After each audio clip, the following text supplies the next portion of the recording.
Hi guys, welcome back to my channel. In this video, I'm going to show you how to duplicate or basically make a backup of your Shopify store theme. This is super handy if you want to test out some changes, add custom code, or just play around with your design without risking the original. If something goes wrong, no worries, you will still have a clean copy of your theme. And it only takes a few clicks and just a minute to do, so there is really no reason not to back it up. So let's get started. First, you can open your Shopify dashboard and then go to your online store here. And then in the themes page, you can go to your customized theme here and there is three dots icon here. You can click it and there is option to duplicate. You can click it and it duplicating your theme right now.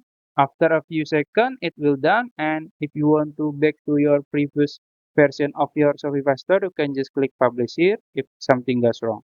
So that's it. If you found this video helpful, please like this video and subscribe to my channel. Thank you.